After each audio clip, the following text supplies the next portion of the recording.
Hi, my name is Jimmy Blackman, and today's archery tip of the day is pointers on the stand when hunting whitetails.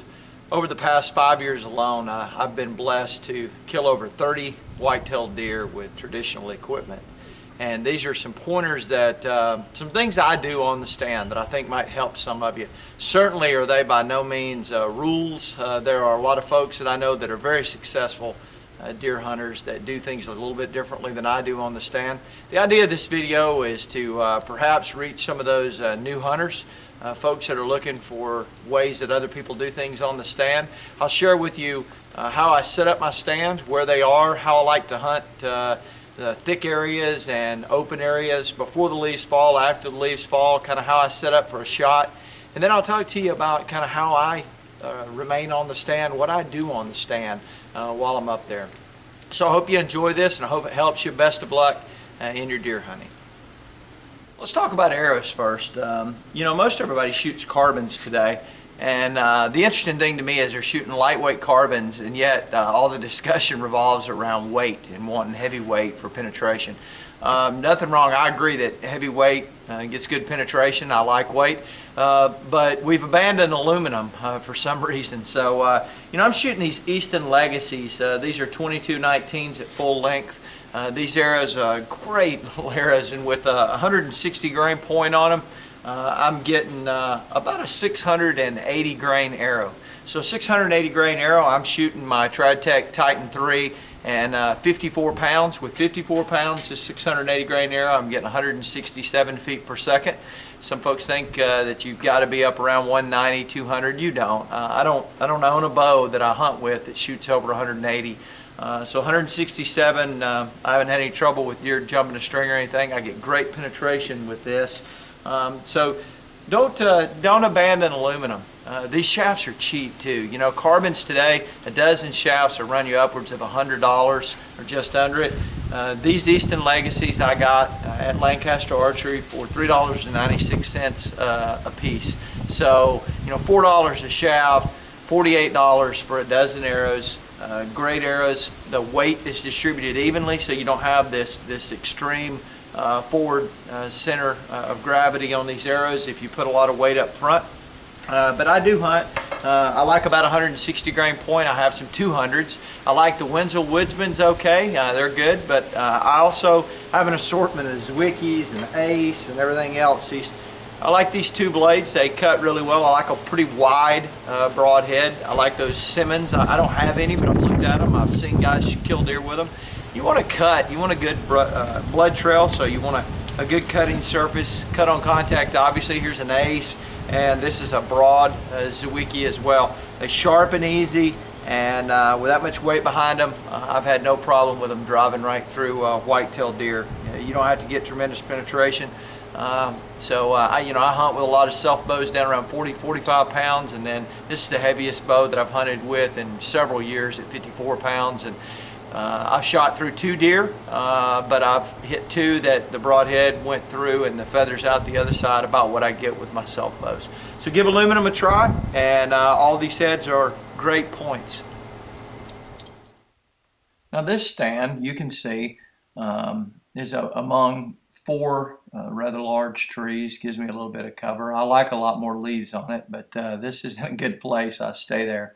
I tend to stand the entire time I'm on the stand. I very rarely sit. I keep the bow in my hand as well. And you can see I get ready when I see the deer coming under the trees. And I'll show you in just a minute under the beech trees. And then as they start to step out, I go ahead and draw the bow, and I'm ready for the shot once they step out from under the beech trees. I keep my hand even on the string probably 90% of the time, even when I'm in the stand 5 or 6 hours. My hands are cold, I'll put a heat tab in my pocket and I'll rotate hands. But I very rarely ever sit down, and I very rarely ever take the bow out of my hands. I never hang my bow. I know a lot of people that do. You see that arrow there I'm showing you? I like to take an arrow out of my quiver and leave it just down in my backpack there, so that I can quietly ease it out. I don't want to be fighting with it in case I shoot one deer and I've got an opportunity at a second. So if I shoot that arrow, I can just reach down, quietly grab that arrow and put it on the string. You can see I also try to blend in. Early in the year when there's more green, I wear more green. These are gray trees, so I wear more gray. Of course, deer are colorblind, so I don't worry about the colors much, but I look for patterns and try to match the patterns that are around me. So this area that I hunt in here, back straight ahead as you're looking, there's a valley running left to right. The woods go for over a mile back through hardwoods and cedar thickets. And then to the right, we're almost looking at east now, the way this stand faces. To the east, then to the south, there are fields up there, about 600 yards or so up there. The deer go up there at night and feed, and then they move from the fields back down through here in front of me and back into the forest to bed during the day. And in the evenings, they come out of the forest and go back to the fields. There's a draw that runs off that valley to my front right there, as you can see. And the deer work their way up in front of me along this ridge line. Now, this stand doesn't have a lot of cover around the trees. I'm in the middle of several trees. But in front of me are some beech trees that the deer tend to walk through as they move past me. It's one of those cases where I'd rather have a bad tree on a good trail versus a good tree on a bad trail. The deer come in and feed under those beech trees there. I use those a lot during the season, early and late. But late in the season, I tend to find cedars or big heavy beeches because they keep their leaves longer in the season. But I'll let these deer feed under there until they ease out, and then I've got about a 10 to 15 yard shot right in there depending on where they come out. Then if the deer are coming from the field, they come down from my right off the hill toward me. Again, I've got my shot set up so that from the tree here, they'll walk in under a large beech tree before they emerge into a shooting lane right there. So those beech trees down close to them give me cover versus the cover or the concealment being up close and around me. I like that. It feels comfortable to know that you have limbs and stuff around you to protect you from being seen. But this works as well. You can see there, I've had several deer. I've killed 2 right there that come down under those beech limbs, and they can't really see me up through there until they step out. And when they step out, I have an opportunity at a shot. Now, this stand, they tend to go under those beech trees and then turn to the right. And that gap right there you see between those limbs is the perfect spot. I've shot 2 deer right there in that spot. In fact, I just shot one at 6:30 this morning, so let's go track this deer.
You hear a lot about how far a deer can run with a fatal shot. You can see here, I shot this deer's heart in two.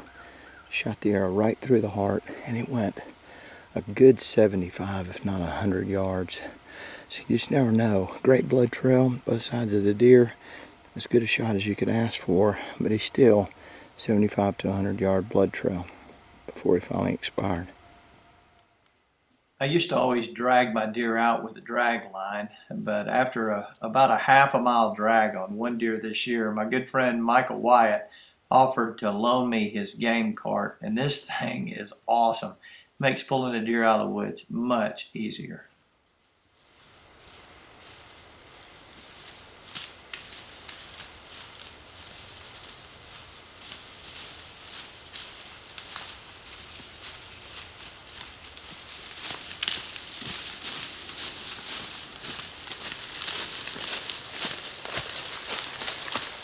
I don't think I've ever shot a deer on a ridge that it didn't die at the bottom of a valley.